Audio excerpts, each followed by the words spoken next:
Okay, well, thank you both so much for agreeing to talk with me about the museum. I think here we have years of collective history. And so Dr. Marilyn Stokstad and Dr. Charles Eldredge.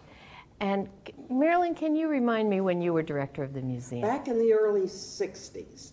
I started in 1961, and I think it was 68, at least Charlie reminds me that it was 68, that Brett Waller, who was the curator, we had a kind of a tradition almost. Brett was my curator and Charlie was Brett's curator. So we really had a nice continuity going there. And Charlie, when were you director? I came here in 1970 and Brett left the next year and that's when I became director. Yes, right. So 71 to 82. Mm-hmm. Well, I think it's very unusual for a museum director to have two former museum directors living in the building. But can you tell me, because by now the history here is so rich, what were a couple of your most memorable milestones, Marilyn? The most exciting thing that happened, I think, was the acquisition of our crest collection. I think people just take it for granted now. So tell us what that means. Franklin Murphy was on every known board, including the Crest Foundation. He chaired the board, and he was an educator. He had this notion that after the Crest Foundation had made their big gifts to the National Gallery and to certain regional museums like the Nelson Gallery, that why not let university museum directors have a go at it. And since he was chancellor at KU got first choice. Oh. And so everything that was left after the National Gallery had made their choices, Ed Mazer had a chance to look at. And Ed Mazer was a specialist in Italian art and in Austrian art. And so needless to say, Ed, oh gosh, that was exciting. Ed got to go through all the warehouses and pick out things. And you see them behind us here.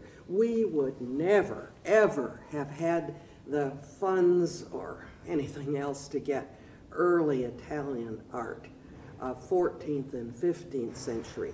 Now, furthermore, what a lot of people don't know is this painting right behind me was in the National Gallery collection. But they decided they had too much early Italian. They sent this back and traded it in for something else. And Ed was right there on the spot and picked this up. So Charlie, to follow up with that, from your years, what was a couple of memorable or? Well, the one that springs to mind first is, of course, the building itself. And working with Helen Spencer and with my colleagues in the museum and the art history department and elsewhere in the university and the Endowment Association staff, not to be forgotten, to bring this into being. And it opened in January, the coldest January night I ever remember, of 1978. And that was surely a highlight of my years. But I think not only of architecture, but I also think of paintings and sculptures. You know, Charlie, it occurs to me, we both immediately focused on a fairly large collection. What do you think is the most important piece outside collections? What are you most proud of having found and acquired? That's a tough one, isn't it? That's a tough one. Yeah. That's hard. One of my favorite artists, it shows, I think there are 3 works on view by him, is Elie Vedder, the late 19th century American. And one of the things I most love by his hand is the cast iron fireback. Oh, I love that. Came out of a derelict barn in the state of Maine. Yeah. And a friend discovered it and passed on the information to me. And it was donated to us, and I've always loved it here. It was handsomely cleaned up and framed by Mark Royer, who's a genius and who did many wonderful things for the museum. And I got a thrill when I was walking through a show of late 19th century work at the Metropolitan Museum in New York, and they're anchoring a long vista with the Spencer Museum's relief by Elie Vedder.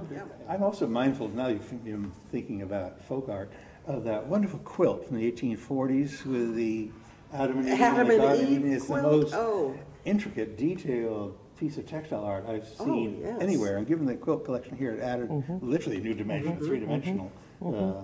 Something a medievalist could love. Okay, Yes. that was for you, Marilyn. Well, what about you, Marilyn? Oh, I would say the tympanum that everybody ignores because they walk in, and of course it's above the door at their back, so they don't really see it. But that, it just shows you the change. That we got from Ed Lubin, who in those days was a very good New York dealer in objects and sculpture and so on. And our funds were so tiny. Well, my acquisition funds were $5,000 a year. I mean, this is ridiculous. I paid for the tympanum on the installment plan.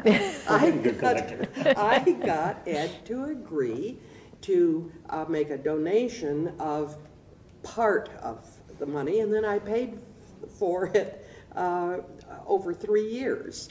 So I did not make a lot of acquisitions, as you can well imagine. Well, both of you have demonstrated your dedication to education and to university art museums. Here you are both accomplished scholars. You have the opportunity to do independent projects of your own. But I think it would be useful to hear what both of you think that the role of a university art museum now should be, and if that has changed in any significant way from the time when you were directors. I don't really think so. It may be that my thinking has not changed, but I still see us as number one, an educational part of a distinguished educational institution. And so that I realize there is a strong feeling that we are a public museum, and indeed we are, because we are the finest, I think, museum in the state of Kansas. People forget that the Nelson Gallery's in Missouri, and we are here, so we have a state. Beyond that, I think in the community of university museums nationwide, we have a long tradition. We've been at it much longer than most others. Yes. Yale been at it for centuries, but Sure, but you can't count. no. Yeah. And I think among that community, this has enjoyed a position of leadership, and in the region at large, really between Kansas City and Los Angeles. Yes. This place ranks pretty high. Well, dream for a little bit, looking ahead, because you've been dreaming and you've put various dreams on the ground for the Spencer, including a new building in the 70s. And of course, there's a future for us. Yes. And we all are participating in creating that future now. What would it look like 10, 15 years from now if you could imagine the best possible scenario for the I Spencer think it would Museum? look pretty much the same. Bigger, more space to provide for the growing collections Yes. that are so crowded and such a small portion of them on view at any one time. I'd like to see some specialized galleries devoted to new media, to quilts and textile arts, to Kansas and regional artists, for instance. But it's basically an expansion of the mission, not a dramatic change in the mission, is what I would hope for over time. I think that the fundamentals, as Marilyn has said, remain constant. It is an emphasis on quality of collections, quality of programs, exhibitions, and scholarship. And that is what generates quality students. Yes. Whose training we are directed to. You know, something that I've seen recently, and this is the creation of one of our students, Betsy Brune, that I would kill for, and that is that open storage, open conservation. That takes up space, but oh my goodness, if you have not been to the National Collection. Smithsonian American Art Museum. Yeah, they keep changing their name. The Smithsonian American Art Museum. And seen there, it's no longer behind the scenes. Incidentally, here's something that perhaps you've forgotten, or maybe you didn't even know, and that is when I came to the museum, which is of course over in Spooner Hall, we did not have labels on the walls. We had labels on a transparent tape on the frame so that it did not distract from the work of art. That if you came to a museum, you were supposed to know what you were looking at, or you were supposed to appreciate the artwork without anything else. In fact, it was extremely difficult to read the label.